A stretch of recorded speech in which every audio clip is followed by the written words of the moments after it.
Between 2009 and 2013, an anonymous man born in 1980 from Toronto, Canada, uploaded some mysterious recordings to a YouTube channel under the username thewrongdossier. These recordings totaled over 10 hours of this man sharing his experiences and his thought processes interpreting these experiences. The experiences were not typical, to say the least. Hence, the reason he went so deep into sharing how his mind works and how he perceives this reality around us. The assertion he reaches is that what he experienced is not something within our immediate comprehension, as he witnessed what he understood to be something outside of this realm, coming into direct contact with things that are not terrestrial. What is noteworthy is how he uses very simple language to explain such complex ideas. As he makes very clear, he tries to avoid rhetoric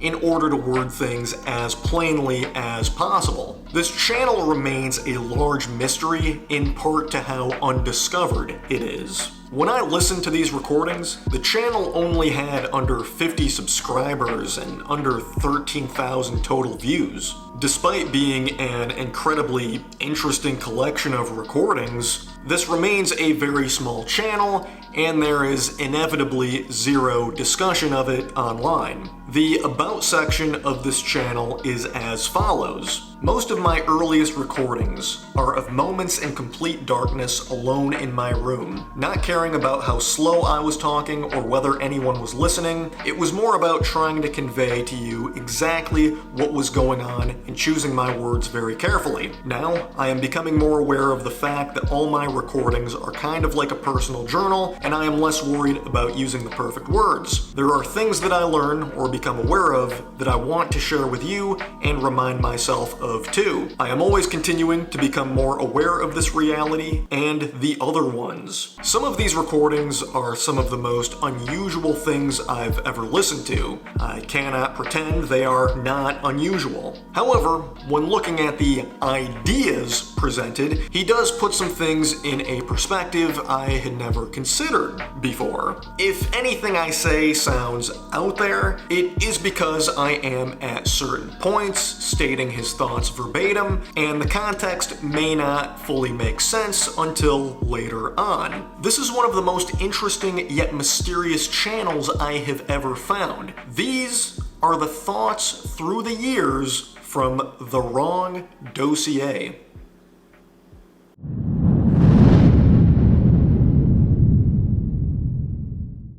The first recordings from The Wrong Dossier lay the groundwork for what he wants to convey. There's the idea that through intention, you can affect other people's thoughts. When you have a conversation with someone, you are able to procure different emotions/meanings from the conversation. Intentions connect through other dimensions and fuse together to create some type of manifestation of the underlying truth. And what is intention? He defines intention as opening yourself up to this objective truth. And this is beyond our day-to-day observational abilities. When opening yourself up to these channels in the objective truth, you realize we are only witnessing reality through a very limited bandwidth. This man seems to be choosing his words very carefully, and it may seem he isn't saying too much of anything right now.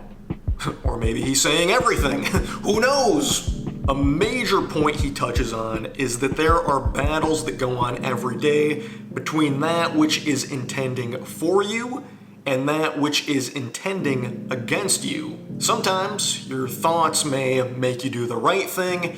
Sometimes your thoughts may make you do the wrong thing, aka following the intention for you or following the intention against you. This happens at the macro level. Only a tiny percentage of people on Earth know this is happening. If I truly have access to dimensions up and above and over our regular day-to-day activities, what is to say that I can't manipulate your thoughts through intention? You ever notice when you're having a conversation with someone else at work or wherever else, that you start to procure different meanings, different sensations, different emotions based on something that person might say. Maybe it was the way they said it. Maybe it was the way that you perceived them to say it. Or maybe it was something altogether different. What I'm talking about is opening yourself up to gain access to the underlying intention, the objective intention, the objective truth that intends both against you and for you.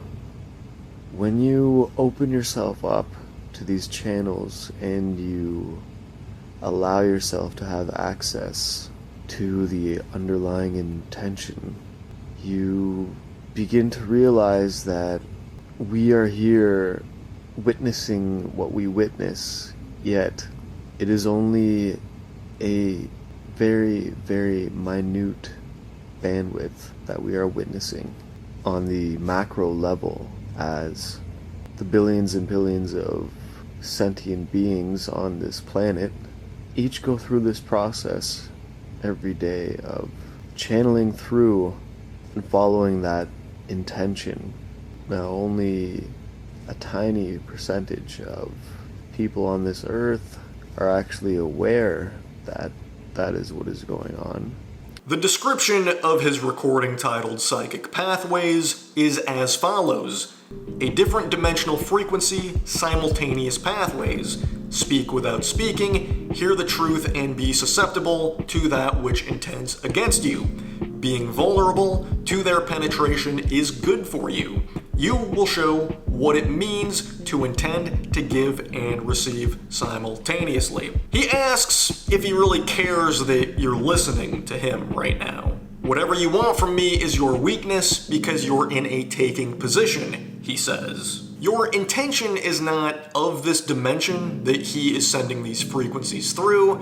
The ether is merely a pathway of the simultaneously intermingling pathways that are not receiving or transmitting what he is saying. He struggles to try to convey these messages through words/speech. He is using these same type of pathways most of us are using. Things can seem frightening when seen from the greater perspective. However, it gives him great comfort that pathways are interchangeable. It is possible to communicate without words.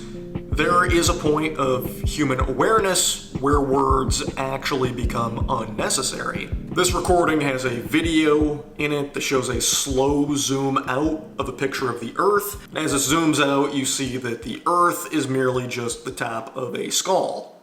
Whatever it is that you want from me is your weakness, because when you want something from me, you're in a taking position, and those who constantly strive to take from others are simply afraid of being taken from themselves. No, your intention is not of this dimension that I'm presently sending these frequencies through.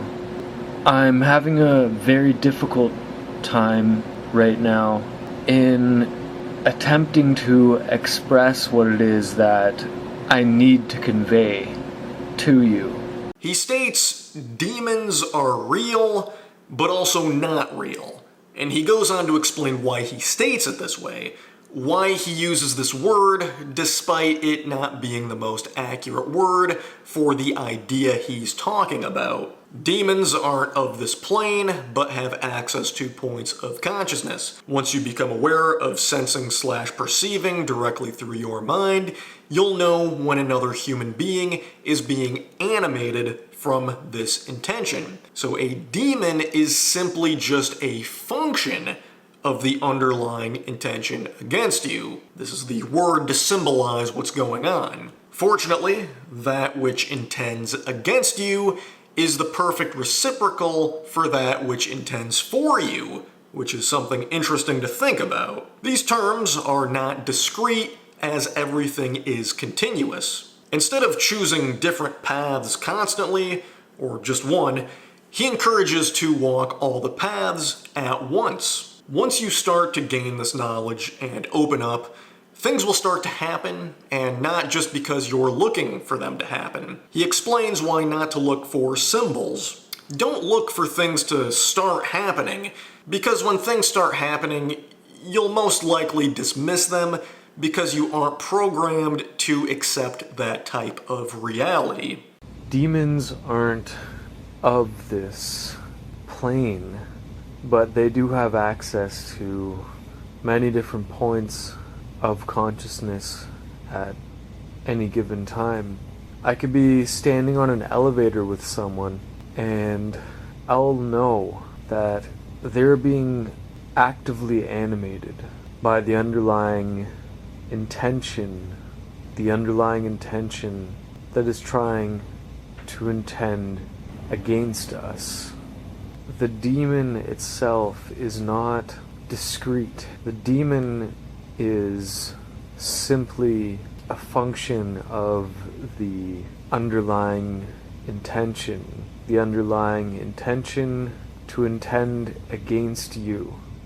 Again, when I use the term them and the demons, I'm not actually expressing an image to you of discrete entities. These aren't discrete. Nothing is discrete in our reality. Everything is continuous. Instead of trying to walk through this path and then that one and the next one, constantly choosing and making decisions based on new information, new data that you are assimilating through rose-colored glasses. And instead of simply choosing one path and following that, putting those blinders on, what you should attempt to do is walk all of the paths at once.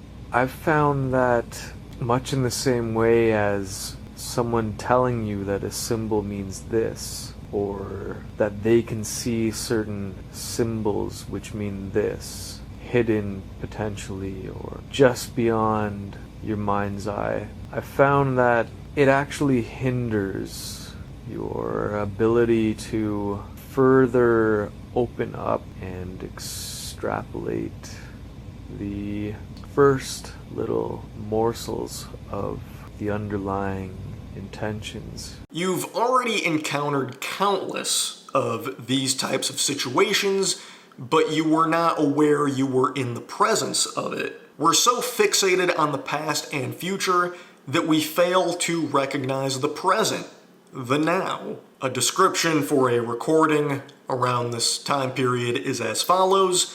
I hope you are still listening. I am putting this info out there because I want to help you.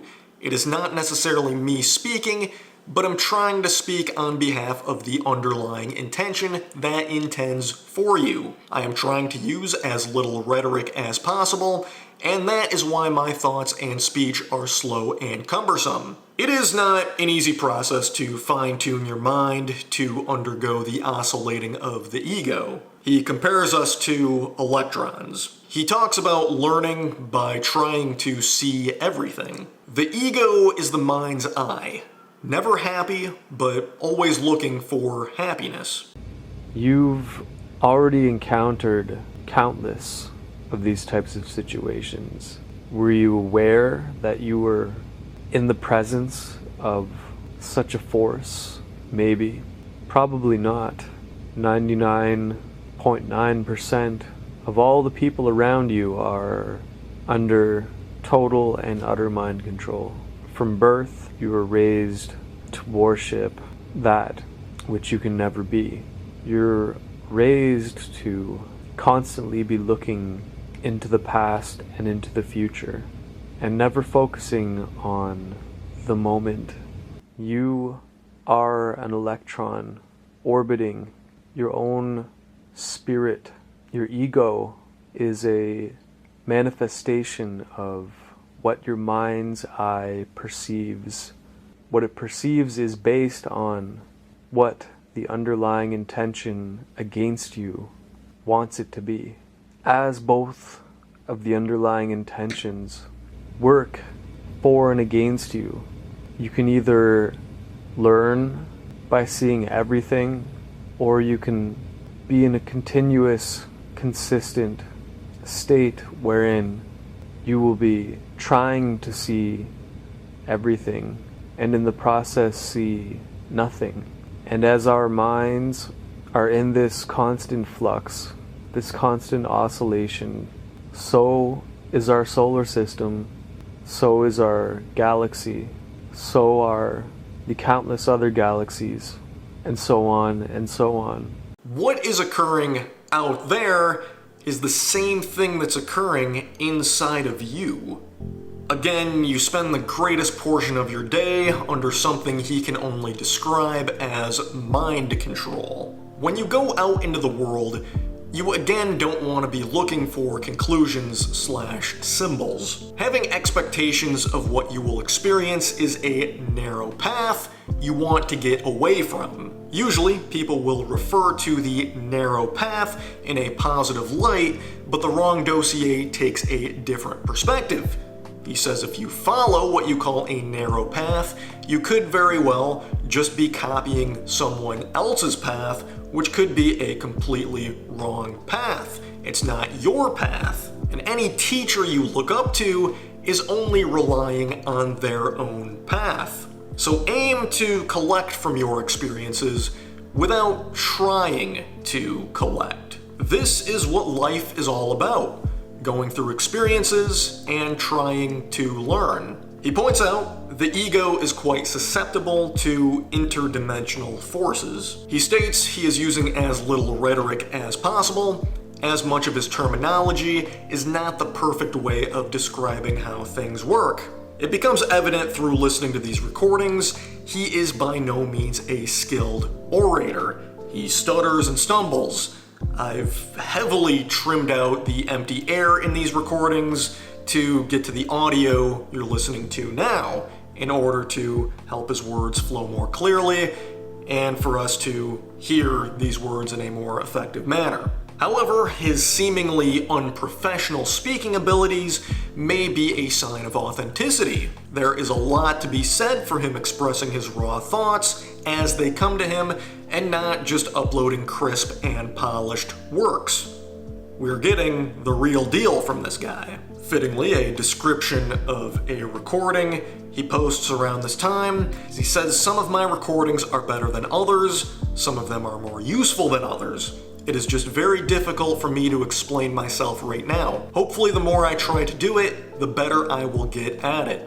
As opposed to looking out at your experiences through the limited perception of one schematic or template that someone taught you or you read in a book somewhere, it might be good if you look out at your experiences as simply an extension of you, through you, because it's basically the same thing. What's occurring out there is the same thing as what is occurring inside of you, or at least the way you're perceiving it to be occurring or taking place within your own thoughts. It's the same.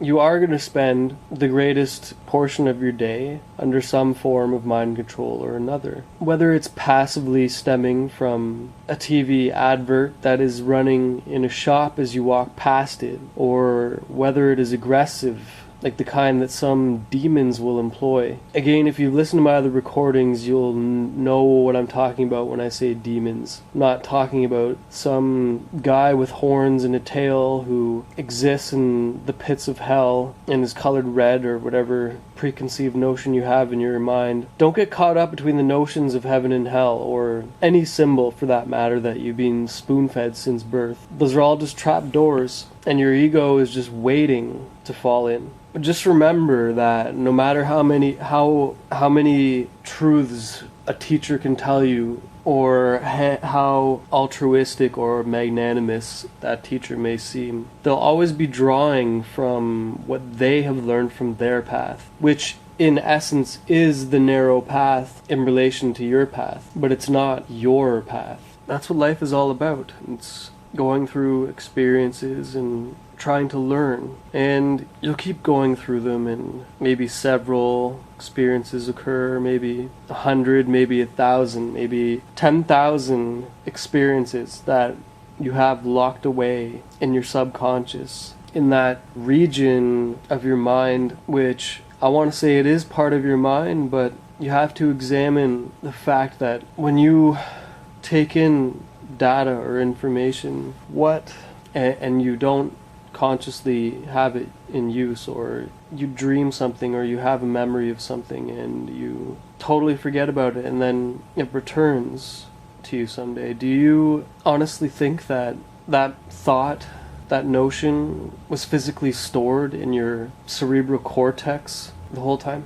So anyway, you go through these experiences and you'll feel lost at times, and because maybe you'll be trying a little too hard to be in connection with this underlying truthfulness or intention. But then at some point, as long as you are truly in honesty, trying to connect with it and letting it connect to you, and it's very difficult for me to explain precisely what I'm talking about because I keep using terminology like trying to connect with it. I hate using the word trying to, because it's not, that's exactly what you shouldn't be trying to do. But then what are you? You're always trying to do something. So just take heed of what my terminology is, and don't take it at face value. As I said, I'm trying to use as little rhetoric as possible. But at some point, you will return and you will connect back into it, and it'll just click. And suddenly all of those experiences will show you towards some sort of conclusion that resonates to you in total truthfulness, and it resonates to you. You might tell it to someone else and it might not have any meaning to them whatsoever, and that's totally understandable. That's totally where we're heading with this.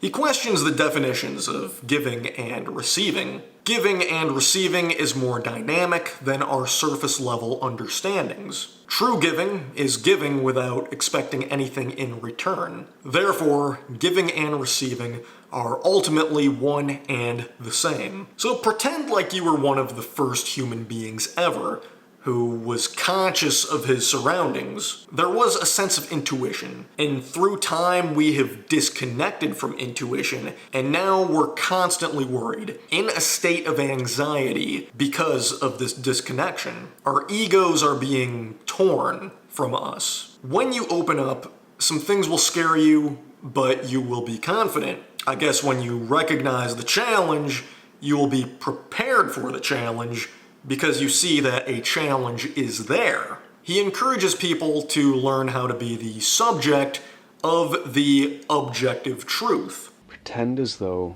you're one of the first ever human beings who was conscious of their surroundings. Pretend you were that first human being who stopped just doing and started thinking about what it was they were doing and why they were doing it. Now, think about what I've been telling you about the underlying intention. The underlying intention has always and will always be here. The only thing that changed is that you were granted access to it. Since that time, a long time ago, our fabricated reality has become so broken. We've lost our connection to our intuition. We've become too focused on what our mind's eye sees. Once you start to open up, some things are going to scare you, but you will also start to become more confident than you've ever felt.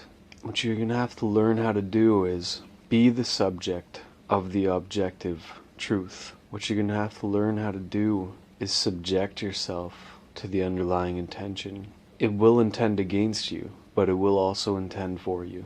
Until this point, he only talked about his ideas. He did not talk about his life stories. While he questioned sharing some of his personal experiences, he ultimately decided to share some. He oftentimes sits in his town square. There's a period he talked about sitting in his town square and trying to make sense of logos he would see on buildings. He kept trying to see deeper meanings in corporate logos, trying to interpret any symbology within them. While looking at the Sears sign in the square, he saw a child playing in a nearby fountain, having a fun time. He also saw a booth that had a sign that said, "Information Sightseeing Tours, book a tour." As he was looking at each of these things, the sun's rays illuminated that booth so that the letters Formation C, from the words Information Sightseeing, illuminated brighter than the others, Formation C. He looked back to the Sears sign and saw a word he had not recognized before, the word ears, within the word Sears. He looked back to the child playing in the fountain, and everything in the universe seemed to connect to him. He started to cry uncontrollably. He asks if you've ever had an experience like that, asking what the experience was trying to tell you. Every day I would sit for several hours observing people and looking for clues to what I didn't really know at the time. I thought I knew, but I didn't know. I was attempting to derive a meaning or a secret understanding from this logo, amongst other logos. Maybe the way that it swirled as though it was descending into the pits of hell. Maybe the coloring had some significant meaning. You know, like they tell you that the Royal Dutch Shell logo is actually a sunrise, or how most logos use pyramids to denote the secret societies or the Illuminati. Well, I had been trying to derive meaning from this symbol. I should mention, I guess, what symbol it was and which logo and which company. It's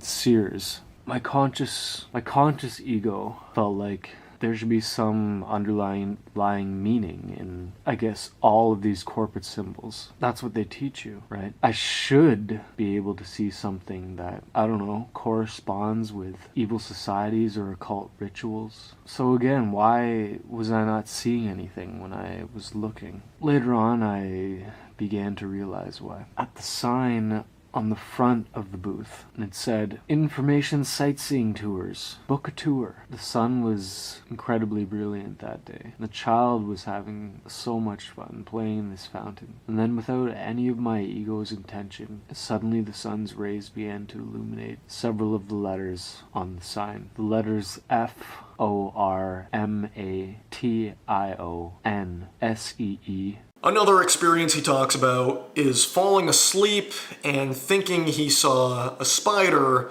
coming down from a ceiling. He wasn't sure if he was awake or asleep, but he did ultimately wake up from that dream. But then he woke up from a dream again. There was some inception going on. He did not tell anyone about this unusual experience, but he was in an online chat room where someone asked him about this exact experience, which is wild considering how the wrong dossier did not tell anyone in this chat room or in real life about what he had witnessed. He encourages people who understand how this reality works to tell other people. For all those who understand how it animates, please tell other people. Tell them what you feel, like I'm trying to do right now. There's gonna come a time when there will be no more purpose in what I'm trying to do and what you all need to do and what we need to do. And it's not gonna come from some video that you put onto the internet. Time is getting very near, and it's something which needs to be done and will be done. I can try to delude myself and create walls around me, pretend that I haven't gone through what I've gone through, but I know that it's never going to go away. Human conformity makes us naturally want to be part of something greater than ourselves. And this is why we are at the hands of the controlling elite. After a certain time, you'll decide if being in a group fits your animalistic desires, if that group is right for you. Everyone does it, from children to the elite.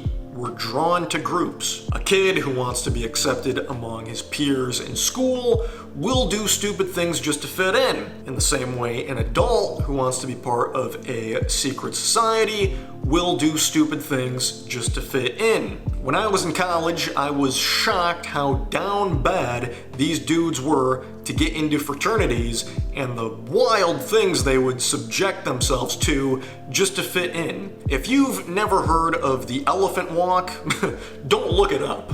Anyway, that which intends against us works on a very primitive level. To be accepted into a group, there are questions you simply just cannot ask. People in groups will not accept certain types of questions. And it's not them, the people of the secret societies, that are doing bad things. It is that which is animating them. That which is animating them is doing it. That which intends against you has the power to animate. Of course, people who talk about this stuff are often seen as mentally ill. He says they listen to his thoughts, but they can't do what they want to him. He mentions he's 29, which doing the math means he was born in 1980. He states the general idea that resistance is not the ultimate weapon. In fact, resistance is assistance. The most dangerous of those who walk among us are the ones who actually want to be controlled. Why is there so much disease, anxiety, trauma, and idleness in our collective reality? Why are we seemingly at the mercy of those who wish to control our destinies? It's because this is the nature of human conformity. You naturally want to be part of something greater. You want to be part of a group or tribe. You'll enter this group of people, and after a certain period of time, you'll soon decide whether this group satisfies your animalistic desires as an individual who seeks this conformity. And guess what? Everyone does it. All the way from the child who wants to be popular at school to the Illuminati who want to take part in their rituals and sacrifices. They just want to fit in. It's not them who are doing it. It's what is animating them who is doing it. But when they do that, and at the same time, anyone who talks about stuff like this, and maybe they have visions or whatnot, they're the ones who are labeled as mentally ill. See how sick our society is? And this is what keeps them on top. This is what keeps them on top of those pyramids. Countless pyramids around us. I know they can hear me right now, and I know they listen to my thoughts, but they can't do what they want to do to me to the full extent, because they know that they can only reach a certain level of mind penetration. And luckily, I've learned over the first 29 years of my life how to mitigate that pressure on me, and it's been very, very difficult for me at times. He says if you know what he's talking about, you'll realize how not fun all of this really is. Talks about his recordings and his aim to convey the truth. It's easy to gain a mass following by using rhetoric. What he is doing is not easy. If you know what I'm talking about, you'll know just how not fun it is when you open yourself up to other dimensions and you're not afraid of the repercussions, because the possibilities are endless, but at the same time, you're using the pathways that very evil entities use. The very fact that I am trying not to use rhetoric, and most of my recordings are extremely painful to listen to, is in itself a signal that it is worth listening to, and it is an attempt at conveying to you the truth. So understand to decipher. Understand to decipher between what is him and what is not him who is talking. He says he does not have a choice in what he's doing. He doesn't choose to say the things that he does in these recordings.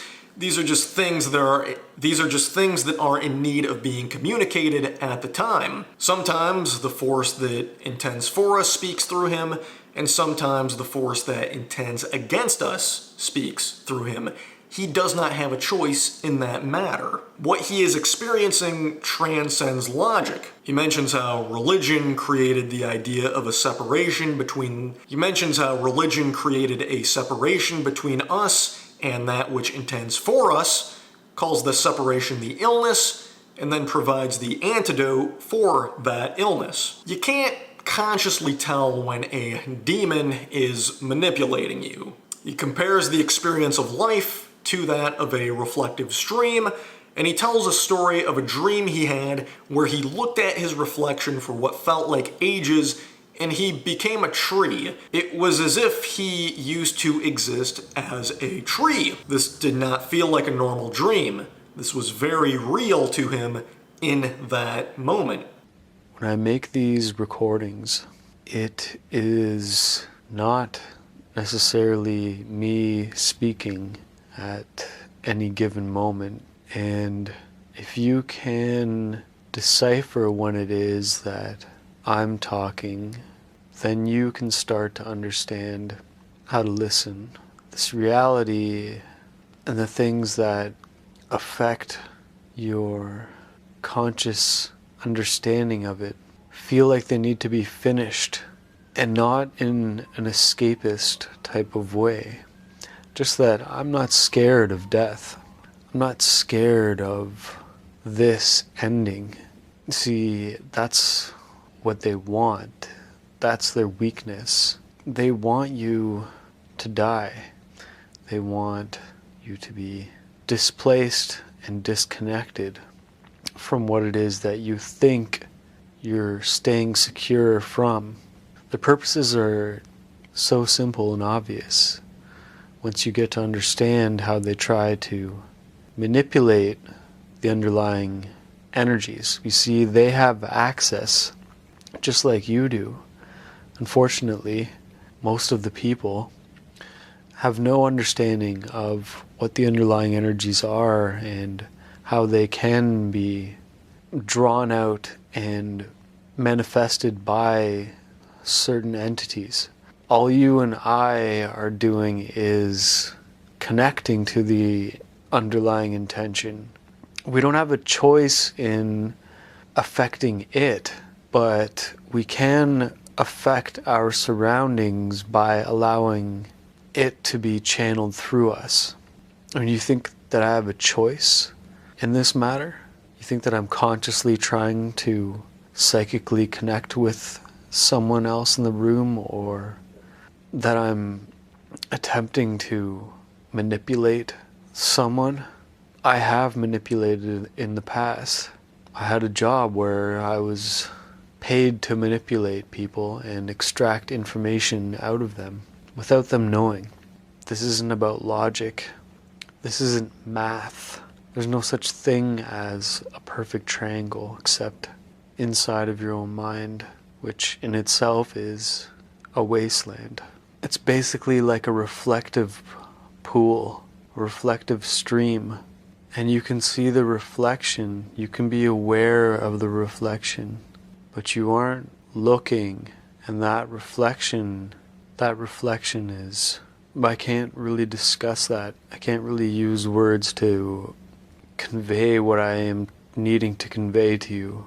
But if you have the understanding that you should have, then you will understand what I'm talking about. When I talk to people, I don't talk to them anymore. I don't want to talk to them. I need to talk to what is animating them, what is speaking for them, because very rarely is it actually them who I'm talking to, and they don't know that, but I do. You're going to be animated at certain points to teach others, even if it's indirectly. He states how a lot of us listening did not choose to be there. He encourages people to read the first couple chapters of the book Brave New World by Aldous Huxley and absorb what is truly being said in that book. There's a lot of depth and many layers to that story. There are levels of manipulation transcending the use of words. He says he used to work a job where he unfortunately would manipulate people. Perhaps he had a career in insurance. There is a difference between us and what we call the Illuminati, and this is a difficult path to walk. You should never feel like you've been wasting your time. This is a very important thing to remember. This is a very important thing to remember. If you recognize you're walking a path, recognize you're not wasting your time. When you're walking down this path, you're going to be animated at certain points in consciousness to teach others. Even if it's indirectly, even if you don't even realize you're doing it at the time. Of course, you're not going to be consciously doing it because it has nothing to do with your free will or your action. It will simply manifest itself. And you might be talking to someone, or you might be at work, and you might start to feel inadequate based on some societal logarithm. Maybe you start to think, oh, I don't make enough money. Oh, that person has a better girlfriend than me, or I wish I had that person's personality. But when you start to go down that path, I want you to remember why you are where you are. Why are you here? You're here because you devoted your time to expanding your understanding of the underlying energies and how you interact with them, as opposed to climbing that corporate ladder or trying to be cool. But I can tell you that indisputably, from my understanding, that there are levels of my manipulation far above the usage of mere words. But just getting above that first level, peeling away that first layer, is so difficult. And that's why someone who is consciously trying to do it, I know a lot of you people that are listening to this are consciously trying to extrapolate what I am trying to discuss, and it's just not going to work. The only way that it's going to work is if you understand the same things that I understand and have come to that understanding. The difference between you and most of the Illuminati, unless some of you are listening, is that they are brought up knowing about these levels of my manipulation. They know, but they don't. They only know on a surface level, at least most of them. Does that make sense? They know about it. They don't have the connectivity that I know some of you do.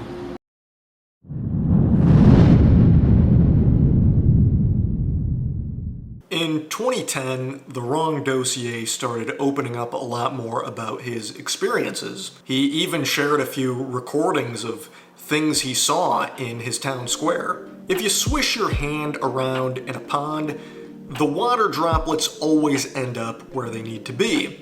There is no mathematical formula for this. This reminds me of the Alan Watts quote, "Have you ever seen a misshapen cloud? The universe does not make mistakes, and since you are part of it, neither do you." You have to let go of pain and pleasure. You have to let go of what you believe to be love because it is holding you back from everything you don't quite know yet. Letting go is true love. He asks, how many times are you going to have to be here to understand? You're becoming ready to understand things, so stop grasping. Next time you're near a pond, walk up to the edge of it, bend over and swish your hand around in the water. Every droplet, every ripple goes where it's supposed to go, doesn't it? There might not be any mathematical model that will ever predict exactly where each droplet will go, but it still goes where it's supposed to go. It goes where it is supposed to go. It's maintained. This is God. This is destiny. The water droplets, they always end up where they're supposed to end up. Regardless of whether you believe that you are freely directing these molecules, they will always end up where they were supposed to end up. I mean, how many times are you going to have to be here? How many times are you going to have to be here for you to understand? How many layers of your own self are you going to have to peel away one by one? Smash down your temples one brick at a time.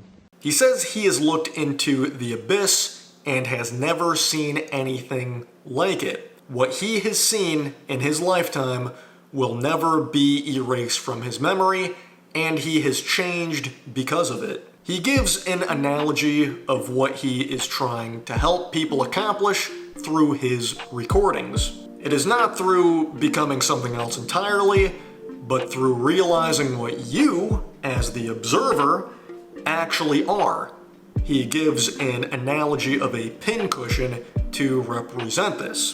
During times when you forget you are your spinning ego, this may be accompanied by times of intense emotions. The human race is the only race of species that sells itself into slavery. He goes deep into talking about a recurring thought that came to him if humanity accepted that aliens exist. If we realized aliens existed and understood their confusion of how we acted, wouldn't that make our relationships with each other and this planet better? At least better than it is right now? He had insomnia one night having this recurring thought about aliens. And when 6 a.m. rolled around, he had this sensation in his orbital lobe, his ocular cavity. He then felt his lower lip, and there was a sensation on the left side that something was inserted, like a pin. It was not a bug bite or anything, there were no marks,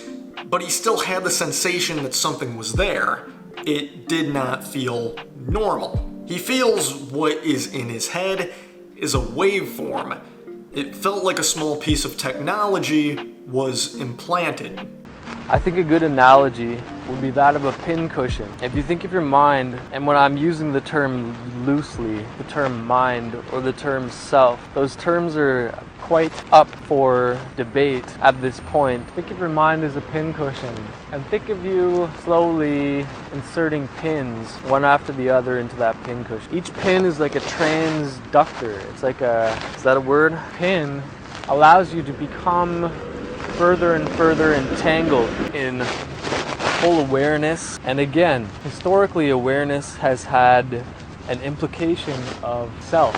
The very notion of implying the self implies dissociation and implies dismemberment from all those little molecules, all those little particles and subatomic waves that comprise your ability to observe. Now take all those pins out of that pincushion. What is that pincushion now? That pincushion is not an electron anymore. That pincushion is your ego. It's your ego spinning around. One of the most important steps in this development is being able to discern fact from fiction. Imagine a polar opposite where the pincushion, which has an infinite number of pins inserted into it at all points. Imagine that to be one polar opposite on the spectrum of awareness. Imagine on the other end of the spectrum is the pincushion without any pins, pure ego, spinning on the macro level. Then imagine that pincushion dissolving into an infinite number of pincushions with an infinite number of pins stuck into the pincushions. Full awareness. What is creation? You're either moving with creation or you're not. The universe is constantly expanding and creating. If you're always part of creation, the question then becomes, are you always creating something? It's time to make up your mind as to whether you are or are not part of creation. People on the internet think the spiritual side of the truth movement is composed of 4 types of people. Type 1, people that actually know the truth and believe they are telling you the truth due to how much self-conviction they have. Type 2, people that know the truth but purposefully are not telling you the truth and instead telling you lies. Type 3, people that don't know the truth but are telling you the truth. And then finally, type 4, people that don't know the truth and are telling you lies. In actuality, there are not 4 types of people, there are only 2 types. Only those who don't know the truth and are telling you the truth, or those who don't know the truth and are not telling you the truth. Which means nobody knows the full truth of what is going on. A lot of people say they know the truth, but if they're all saying different things, this begs the question, who actually knows the truth? We validate our beliefs in groups, validating them in self-conviction. Our nature is to oppose each other, and the absolute truth is part of asymmetrical parts. The truth is the sum of its parts. Truth changes and expands with creation, so perhaps the ultimate truth is unknowable. Our nature is, in fact, to diametrically oppose each other in condemnation and division, with collective beliefs that are full of self-conviction. These beliefs, these knowings of the truth, are self-convictive, self-convictional, yet we validate them in groups, which gives the illusion that that sum of conviction is the total sum of absolute truth. So it's in this way that the absolute truth, undeniably through the invalidation and consequent validation of one truth, the invalidation of all self-convictive truths, and the validation of one absolute truth, that we can see that the absolute truth is comprised of asymmetrical parts, asymmetrical, diametrically opposed parts. But truth works in this way, in that it constantly is the sum of its parts.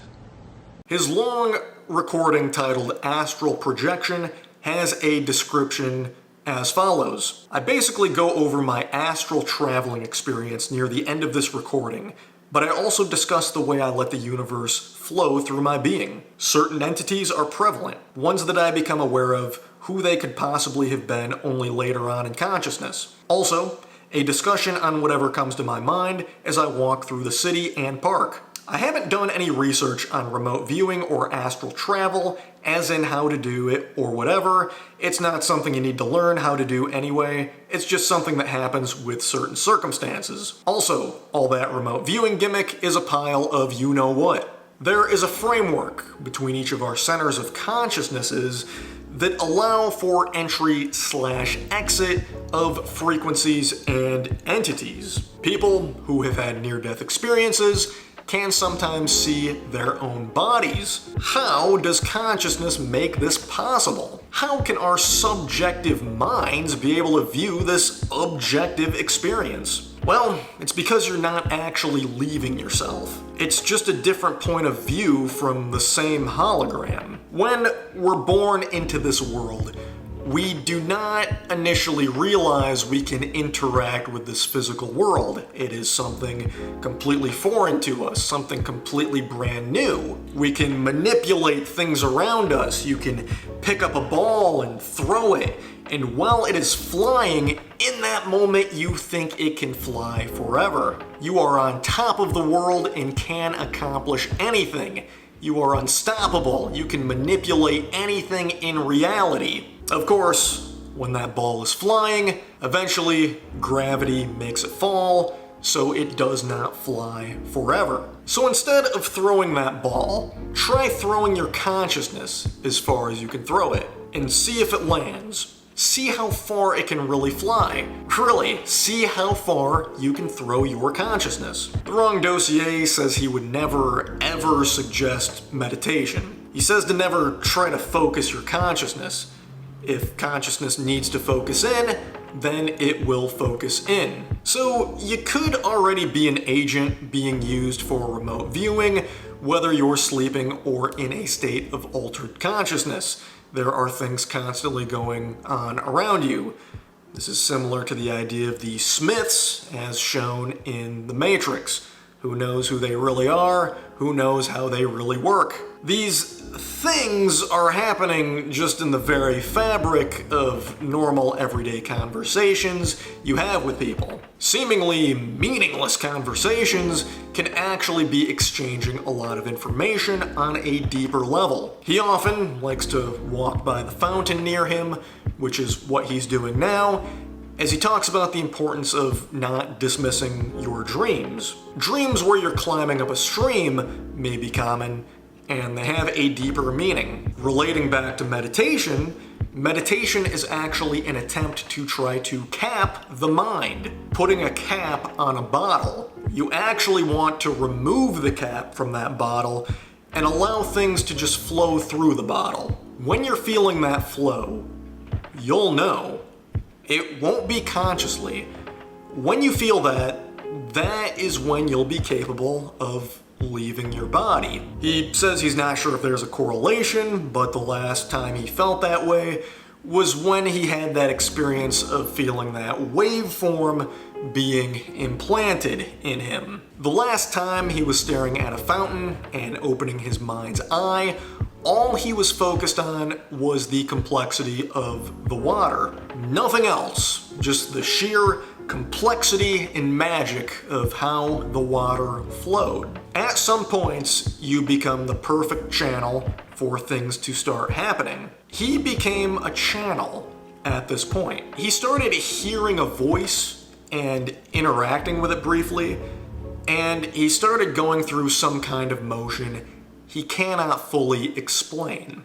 People get really caught up in this notion that everything that occurs, dreaming, remote viewing, having visions, all of these things, approximately 95% of our population, seem to mysteriously conclude occur inside of your own mind, inside of your own consciousness. Well, why? For everyone it's going to be different, but human beings do have a certain attraction and magnetic appeal towards water, fountain. So I have the river of life, the river of consciousness constantly flowing, and you have dreams where you'll be climbing up this stream, like an uphill stream, grasping, trying to climb up. Well, don't just dismiss those types of dreams. Don't dismiss your dreams. You have dreams, you'll know they're dreams, but there's dreams that you don't know that you have. There's other experiences that take place where they want to make you think that it's a dream. So what I do sometimes is I go to a fountain and I'll just watch the water. I'll watch all the waves and the droplets and the ripples. I'll listen to the sound. I'll look and I'll take in this complexity, sheer complexity. What I won't do is I won't look for patterns in the ripples. It's impossible to computate using conscious, sentient observation such a level of complexity. What I will do is I'll allow it to filter in. I'll allow it all the information to simply filter and process, basically running on autopilot. And in this way, it helps in relaxing your mind and opening up your mind's eye. It's a good technique in my own opinion, but it does not involve meditation at all. There's no secret word that you say. There's nothing that you focus on. And I think that's why it's effective, at least for me. So I ended up standing in front of this fountain, as I do sometimes. And the fountain began to relax my mind's eye. Soon I wasn't caring about seagulls chirping or the children playing, the music that was off in the distance. All I was focusing on, not focusing, all that was apparent, all that was being processed through was the complexity of the water, the complexity of the ripples, the complexity of the sound. And I wasn't trying to fight it. I wasn't trying to understand that complexity. And so all of a sudden, someone asked me a question. They said, "Hey, how's it going?" And I said, "Pretty good. Who are you?" And the voice said, "I'm Alex." And I said, "Alex who?" And the voice said, "Alex from Arabia." And I started to get a sense of nervousness or hesitation. At this moment, I wasn't questioning who was talking to me or why I was hearing someone talk to me. I wasn't really even sure if I wanted to continue the conversation. I wasn't trying to grasp at each of these ripples in the water. I wasn't trying to count them. I wasn't trying to look for some sort of symmetrical pattern. So I heard this voice. I didn't want to continue the conversation necessarily, but for some reason, something made me want to see who this character was. And then I was moving, I was traveling, I was floating, I was going through some sort of motion that I could not properly explain in words. And then suddenly I was in the desert, or over the desert. I saw what looked like some type of architecture or temple, some sort of large stone mason building. And there was a lot of bustling around, there was a lot of movement, kind of like it was a marketplace.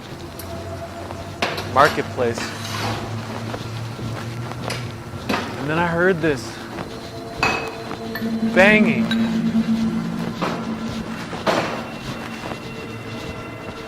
I heard this crashing, methodical banging. Yes, right at the entrance. I went inside, and this banging continued.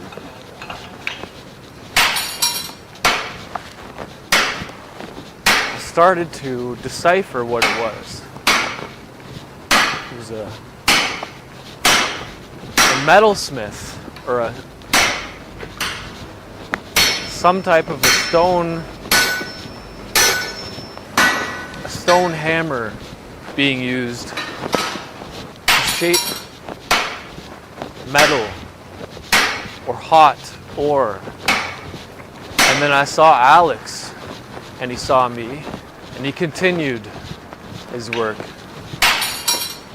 While people generally touch on the wise words the great prophets of the past spoke of, The Wrong Dossier focuses on the script writers who recorded the words of those prophets. How did the script writers of the holy texts know these prophets were speaking the word of God? What drove them to know to write certain words down? They had to look inside of themselves as well as tap into something external. This would have to be a prerequisite for recognizing these kind of words. He asks how to know when you're feeling the word of God, and this is ultimately done through escaping your own consciousness and experiencing the consciousness around you. Humans are largely unaware they're under mind control, and not mind control from the government, not that kind of mind control. Mind control from something far more powerful. You experience a lot by standing on the ground, understanding the air is flowing through the ground, through the sky, and through you. But again, what was the relationship between the speaker and recorder? Was there an additional node in consciousness between the speaker and the recorder? Though saying, think about it logically is definitely not the best way to word this, the logical notion he finds may indicate this additional node between speaker and recorder in identifying the Word of God was God itself. But I guess what I'm really asking is, how do you know when you're hearing and feeling the Word of God? This feeling of escaping your own consciousness cage and beginning to transist with the consciousness around you, as opposed to two clouds colliding with each other, two consciousness clouds, and being basically incidental. I think it's more of a flipping of the switch or turning of the transistors to on position, opening the nodes in order to fulfill your entire light body as though you're a vessel, a battery. And then once these nodes are opened up, the current can flow through, the positive and the negative. It's the current flowing magnetism, pushing and pulling. But it's this notion that I'm heading towards of being able to reconcile a religious truth or Bible truth or the Word of God with the actual Word of God. It's the same thing at some points in consciousness. It's completely reconcilable. from my perspective. It's something that you feel, the knowing, the deep down knowing in the heart, where you're looking in yourself, but also aware of the outside. Not something you are projecting. Was there a breaker? Was there an additional node in consciousness? A break in the passage of the data between the speaker and the recorder? What created all of this? People 2,000 years ago did not spend as much time focusing over comprehending the complexity and mystery that embodies all of creation. Since then, we have made so many technological advances. It seems we have accomplished so much since then, yet this question is still on our minds. What created all of this? There's times we may ask, why does it feel like everything is building up to a breaking point? Why is this so overwhelming? Why does it feel like I'm about to explode? He has an interesting perspective on this. He says, what created my reality is not what is creating my reality. Again, what created my reality is not what is creating my reality. He questions why everything seems like it's going in a certain direction. However, the illusion is the direction. Birth to death. Point A to point B.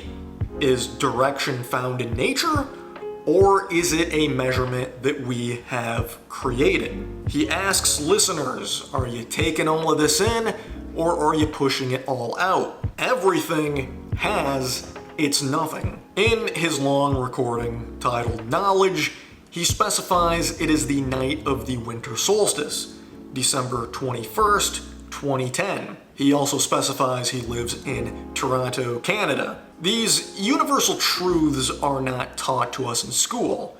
We're not taught to question and look into the cosmos. We're taught to be workers. It's a system that breeds selfishness. We're divided against ourselves. This is a game, and as long as you play the game, you'll be fine. His awakening has been taking place for 3 years, and it has been intense. Even if you think the self is the only thing that is real, these challenging things are still something you have to deal with. Knowing is different from being infused with knowing. And yes, he specifies there is a difference. There's something out there, and you have to know how to deal with what's out there. Your mind is the mind of everyone. Even when you die, you are still living through the collective unconscious. When you have a conversation with them, you're not actually talking to just them. You're talking with every single thought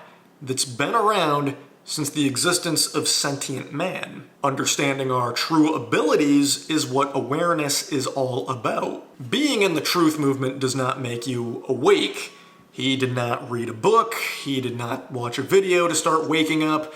These things just happened to him. He had family members who were Freemasons. These family members were very secretive about it and were very active in their communities. The Wrong Dossier says the kind of things that happen start in the community. He says when you're living outside the matrix for a while, you forget you're outside of it. It can be very interesting communicating with people in the matrix from outside the matrix. And of course, he questions if you know what the Matrix truly is. Being outside of the Matrix will make you think you're going insane, but it's all okay. You have to learn how to exist on both planes. A commenter on his videos compared The Wrong Dossier to an old account on YouTube that went by the name Adam Pants. The Wrong Dossier talks about why he makes these recordings and the difference between him and Adam Pants. We're not the result of creation. We're the process of creation. This isn't just for fun, e.g. traveling in the astral plane. It's overwhelming stuff that can make you feel like you're going insane. But he says not to worry because you're ultimately still fine when these things are going on. He says he wishes Adam Pants and others who are in the know on this stuff would make more recordings. A lot of things Adam Pants says doesn't resonate with The Wrong Dossier, because you can't overcome evil as he says. You have to recognize the evil in order to recognize the good. This was another unique thing this man talked about. I'm paraphrasing, but he suggests the bad in life is just the different side of the same coin as the good in life. So when you're experiencing the bad, you're actually getting closer to experiencing the good. Of course, that's just my paraphrasing of these ideas. Again, he talks about using as little rhetoric as possible and how he is very intentional about that. His recordings are like a diary. What happens to him is like seeing everything at once. It's not something you can control or guide, it just happens with you. You get the bad with the good. My awakening has been taking place for quite a while now, I'd say about 3 years. Over this period, I've basically been on a roller coaster of emotions. Sometimes it's been difficult to understand why this seems to be happening to me. Then I remember, it's not just me, it's happening to all of you too. We're all becoming prepared. For what? I'm not entirely sure. But it's as though there's a shift in the entire universal paradigm. It's like the entire axis of existence has shifted. But it does bring to mind the fact that regardless of whether or not you believe there is nothing but the self, a demon is still a demon. An alien is still an alien. It doesn't matter if it's just inside your head or outside. It's an ignorant statement. You are the only one who ultimately deals with it. I mean, some could say that you choose to be angry or be sad, that you're a prisoner to your emotions. Well, then how is the legitimacy of extra-dimensional entities any different? If you don't choose to be angry at someone, then it's an externally infused happening.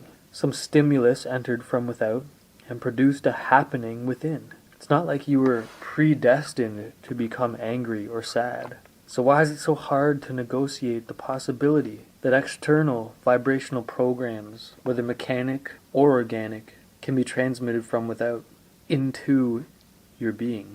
It's vibrations in the end. Most of them you don't even feel, at least tonally. Believe me, people, it is real. Once your mind is tuned in, be careful. There's a certain something out there, and you better know how to deal with it when it comes around again. Okay? When you're talking to someone, you're not just talking to them. You are talking to every single thought that's ever been thought since the beginning of sentient man. Ghosts? Sure. Aliens? Yup. You think we're the only floating rock that expressed sentience? In other words, the ability for creation to look back at itself. Understand that. If you think that because you're in the truth movement that you're awake, most of it is a psychological operation, and you don't even know it. I'm sure some of you know. But everything that's apparent on the surface has an implicit action underneath. If you understand the nature, the true nature of the game that is being played, the financiers, call them what you want, Freemasons, Illuminati, Templars, it doesn't really matter. None of that matters.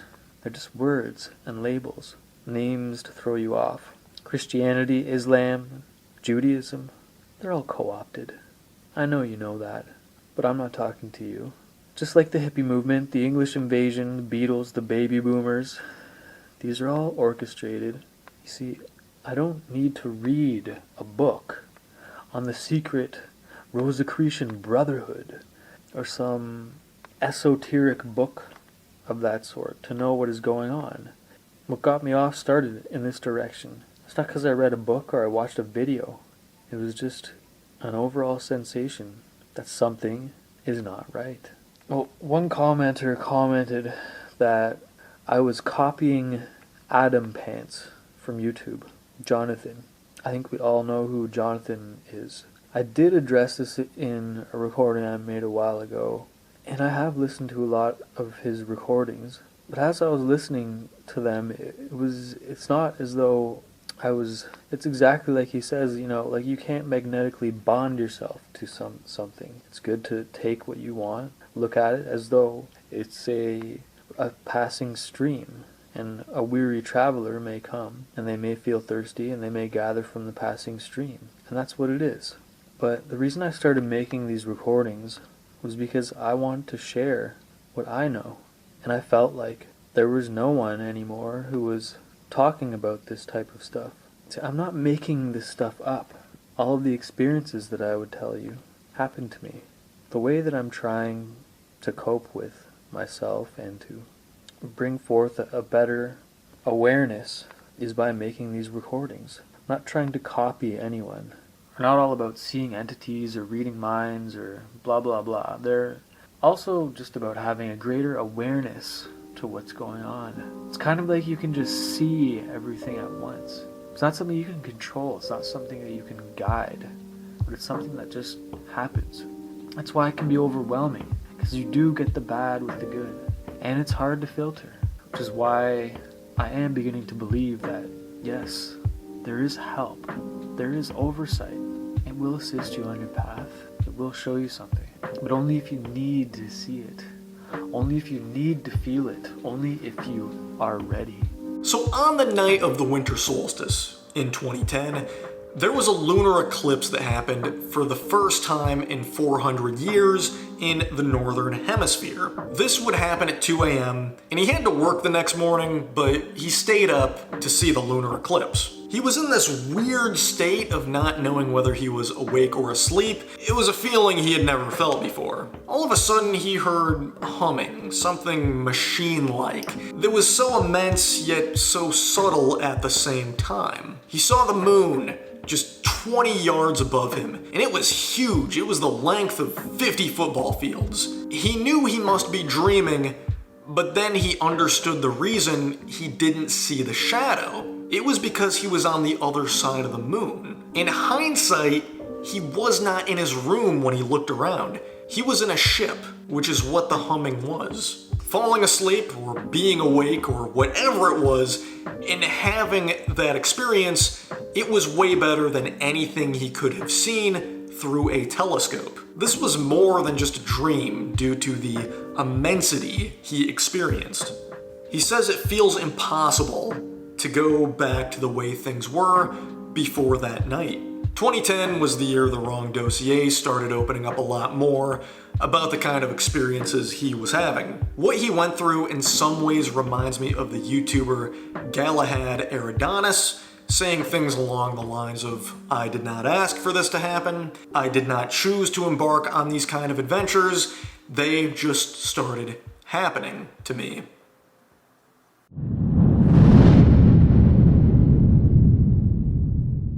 Why are we here? What is our purpose? The Wrong Dossier says he still doesn't know what we're doing here. It's pretty incidental that the angle of the sun's rays intercept our spinning rock at such a distance that it sustains and creates the platform for us, these pieces of technology. Humans are the most advanced form of technology. That is correct. We are a form of technology. People make these artificial bonds with themselves. He says you can get really wrapped up in everything, experiencing a lot of pleasure and pain in this lifetime. He says he wants to have kids in his life, but he questions why he feels that need to reproduce and raise life. Does he feel a duty to his species? A duty to his technology?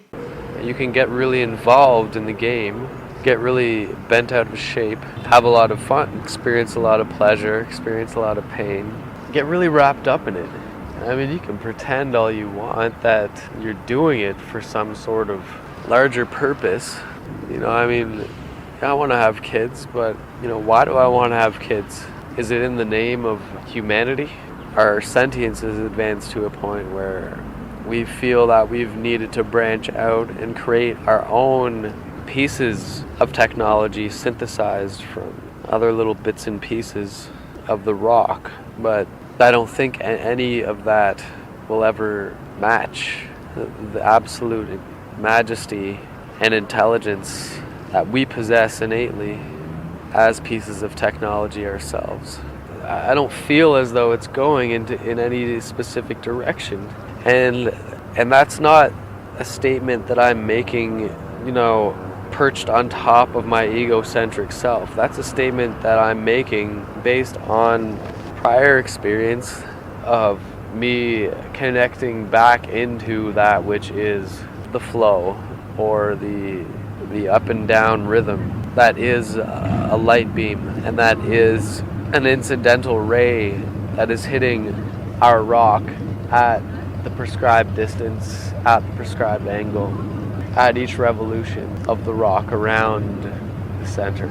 It's an incidental happening that we're experiencing right now. It's incidental, and we've been able to work with it. Well, look around you. We have the human environment and we have the natural environment. The human environment consisting of buildings, of cars, lampposts, of cement and concrete, and walls and huts and igloos. Instead of us hurtling at exponential rate with these appendages, with these arms of silver that we fashion for ourselves, with these glasses and scopes and lenses and crafts we make, trying to look within as well as without towards infinity, why don't we just forget about all that shit? Just forget about it. I'm not going to go into some big diatribe of how to do it, because you can't explain how you do that. I mean, that's been a large part of all of my recordings. All of them has been me foolishly trying to explain what is basically unexplainable. His recording titled Purpose Without End Is Now has this as a description. There's just one, no separation. Life isn't discrete, it's continuous. How many times do I need to say? Existence is continuous, not discrete. Every present moment now is what there is. There isn't a start of the last moment followed by its end. Every single moment is now. That's all there is, now. This is why it doesn't end and it doesn't begin. For there to be an end, there must be a beginning. With each quantifiable moment that passes on our observable level, purpose doesn't exist. By creating a problem in the now moment, you cease to exist. The only purpose is no purpose. Remember, how do I know this? I don't know this. If I did, then I wouldn't be asking the question.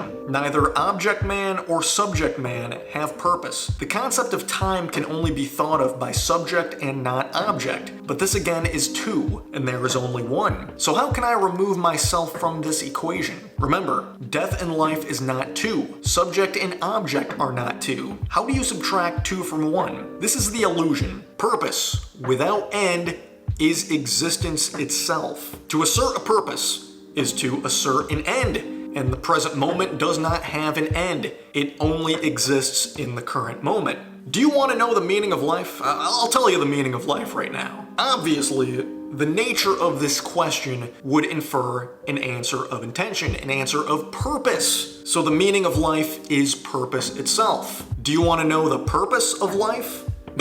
Alright, I do not have the answer to that. Change and purpose go hand in hand. This transcends the abilities of the mind. You will never be as intelligent as what created your illusion.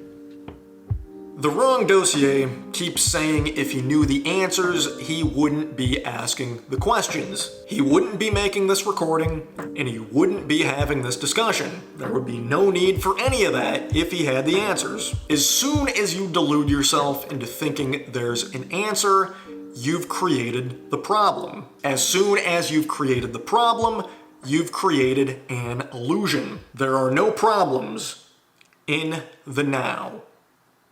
There's no separation. Life isn't discrete. How many times do I need to say? Existence is continuous. Every present moment, now, is what there is. There isn't a start of the last moment, followed by its end. Every single moment is now. That's all there is. Now. This is why it doesn't end. This is why it doesn't begin. For there to be an end, there must be a beginning. There is no beginning. There is no end. It is just now. One. If it's you who's philosophizing that everything is running down, then you are purposing to an end. But correspondingly, if it's you who's philosophizing that there is no end, then you are still purposing towards an end. You see? When you know who you really are, it isn't knowing, It isn't an object, and you aren't knowing as a subject. Every moment is now. Now. There is no time to purpose towards an end in every now moment, is there? Do you understand? Right now. No, I mean right now, in this now moment. You, who is listening, shine billions of stars, create supernovas and black holes, forest a planet in one galaxy, give self-realization to another, and speak through my mouth these very words. And best of all, you do it without even knowing how. If you knew how you did it, you wouldn't be listening right now, would you?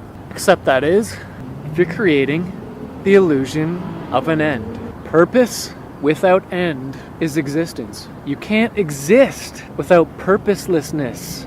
I mean, in the short term, it appears as though humans defy what's been going on since the purported Big Bang. We seem to defy entropy, don't we? As we delude ourselves into thinking we're getting smarter and smarter with the aid of technology and with the aid of time. Time, as we think we understand, grants us the stunning illusion that past events create the present and present events create the future. We assume that this future is there for a reason, and it gives us the purpose that we need to maintain this illusion. Remember, purpose doesn't exist in the now moment, at least not purpose towards an end.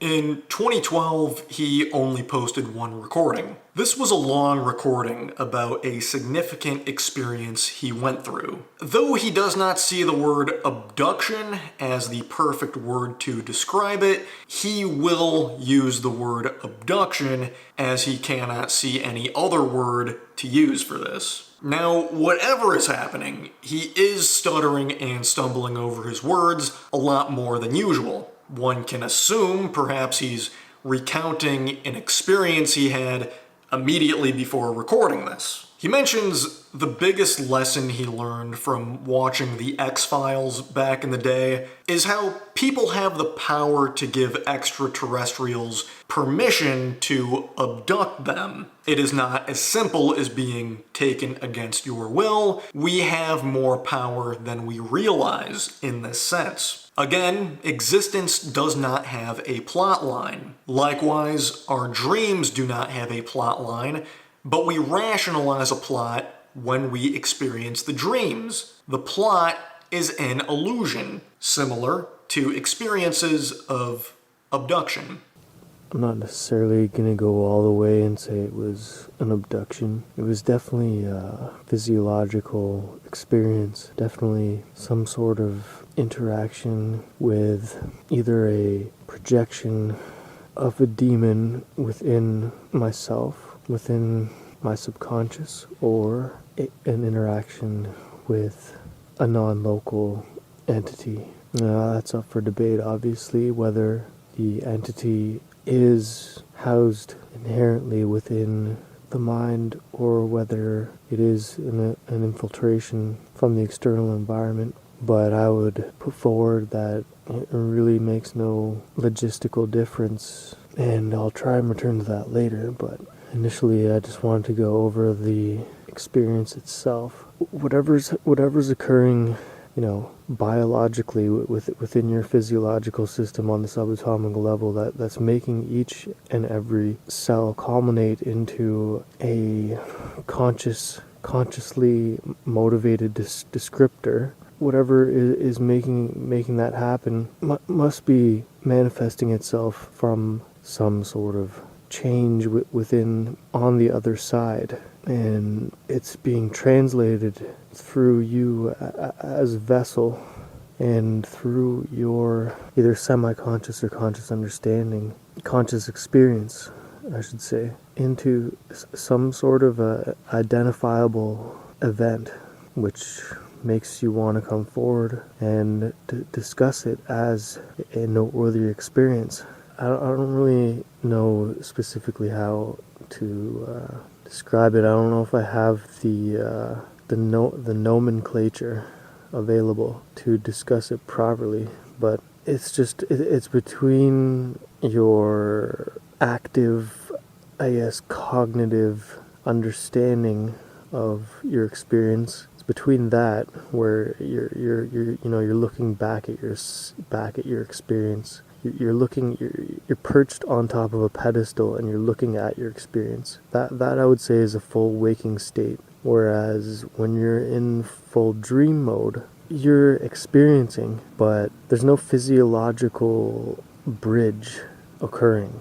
So somewhere in between there, in this gray area, is where you have an experience of, there's just an added physiological aspect to the experience that is happening at all times. See, this is what I want to make sure I convey is that the experience is always happening. It's always occurring. Just the fact that when you're conscious, you don't understand that it's happening. You think that you are having an experience when you're in a waking state.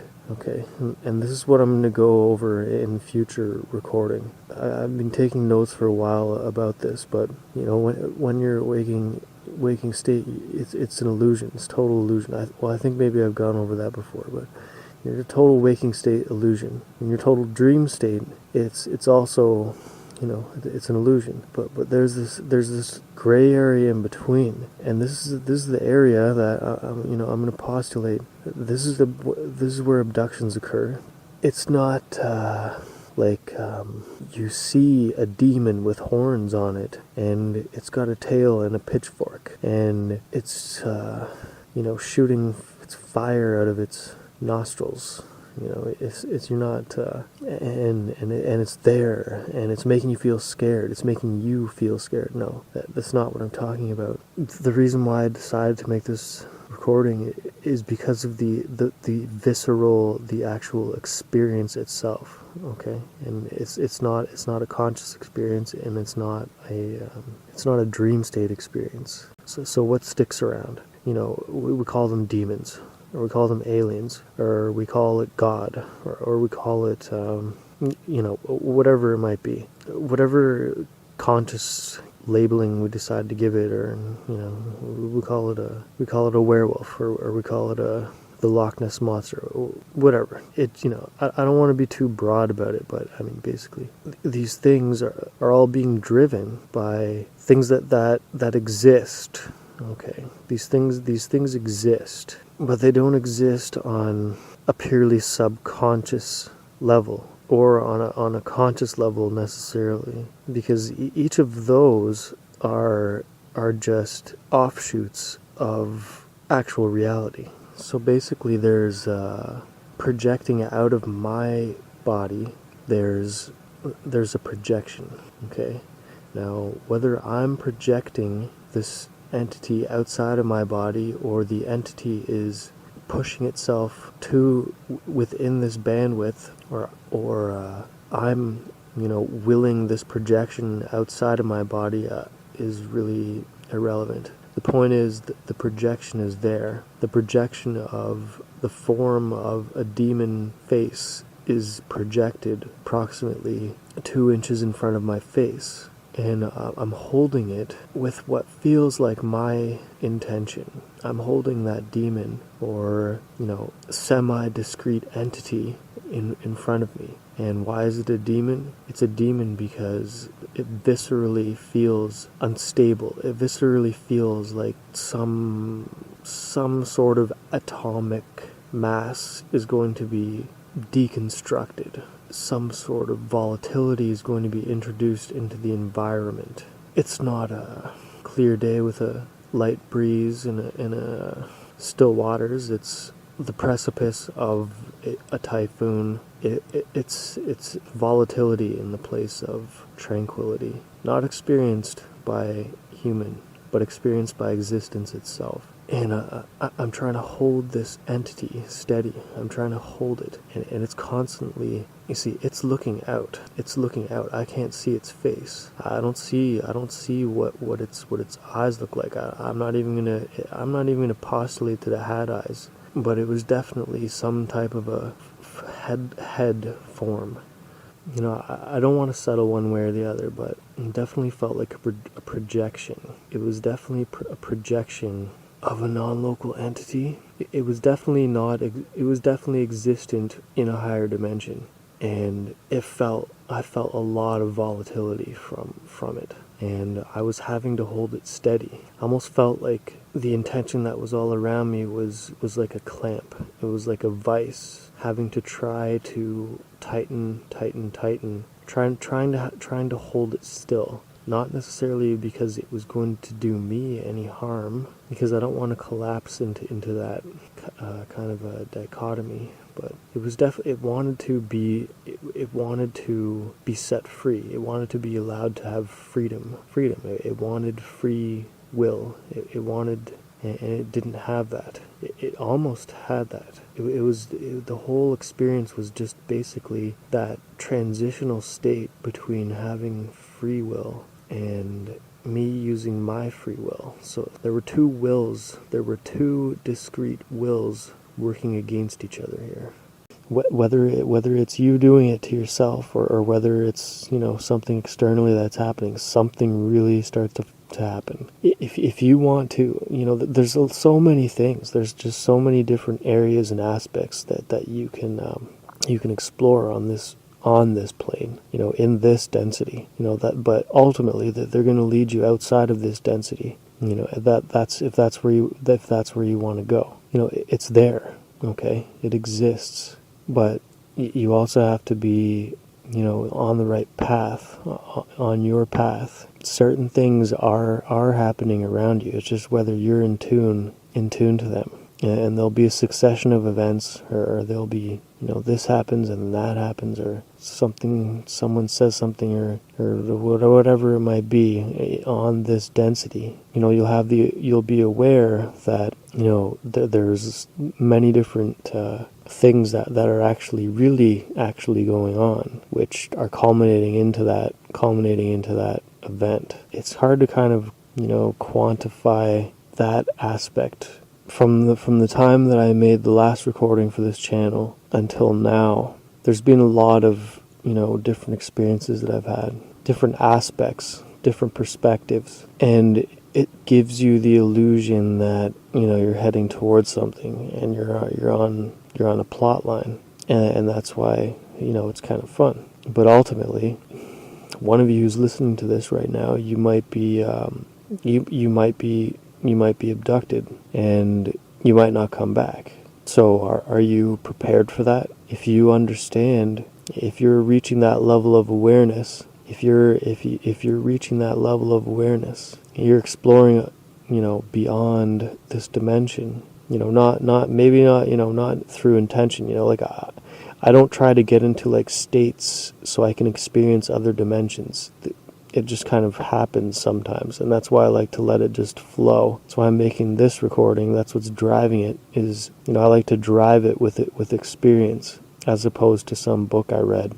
I'm not sold on the idea that, you're taken against your will, that like there's such a, you have to question you have to ask yourself, and you have to question, why is that, the main talking point usually. Whenever someone brings up aliens or abductions and all this thing, I guarantee that for 99% of the people, even the people that, are really into that kind of stuff, the main thing that goes into their mind is you're taken, and you're taken against your will. It's not something that, it's not a 50-50 kind of a thing. It's a total disembodied, decapitated removal of you. And let's get rid of that. You'll get to that point. You'll understand what I'm saying when you get to that point where you just become ready. You're aware, and you understand. You're aware. You might go, you might leave, and you might not come back. So you figure that out for yourself. You figure out, what I'm trying to say. You figure out where I'm going with that. You'll know that that's a very, very concrete possibility if you're getting to that point of if you're on that threshold.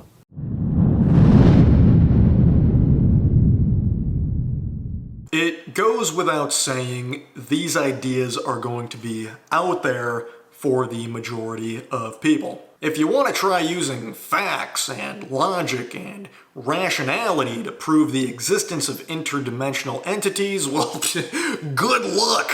Because the very nature of an interdimensional entity means it transcends the idea of facts, logic, and rationality. So let's just focus on the idea of these entities rather than the pragmatics of them. Let's try to entertain an idea without necessarily accepting it. The idea, if we lay the groundwork, is that some people experience what they comprehend to be something outside of our realm colliding with our realm. Like a Venn diagram or vesica piscis, there are two circles intersecting, one circle being our realm, the other circle fittingly being the other realm. And it's completely up for interpretation how you want to define realm here.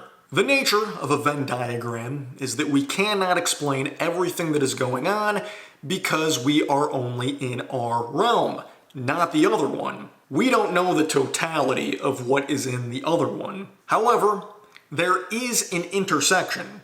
So we are able to use some of the words and ideas and concepts we are familiar with to try to comprehend that which we came in contact with that we're not familiar with. There is some similarity going on. The Wrong Dossier is not the first person I've heard talk about these kind of experiences. Those who have come into contact with entities have generally similar stories. They'll say, yeah, I encountered an alien, but it wasn't an alien.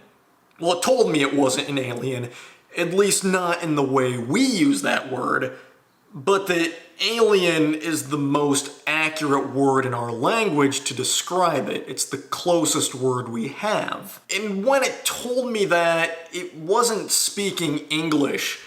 I mean, it wasn't speaking verbally at all. It was telekinetic. It was conveying communication to me through ideas. It was kind of a back and forth communication, but I was able to absorb multiple ideas it was sending me simultaneously. And it wasn't an alien because it didn't really come from a different place, more so a different perspective. I mean, it conveyed that it doesn't view time the same way as us. We view time as linear, whereas they, whoever they are, view it as more cyclical. Hearing stories like these obviously bring about more questions than answers, but it's very challenging for people who have had these experiences to put into words because it transcends words. We cannot measure or detect these entities if the very idea of them exists as something that transcends measurement or detection, albeit detection outside of the corners of our own consciousness on rare occurrences. So there's the question.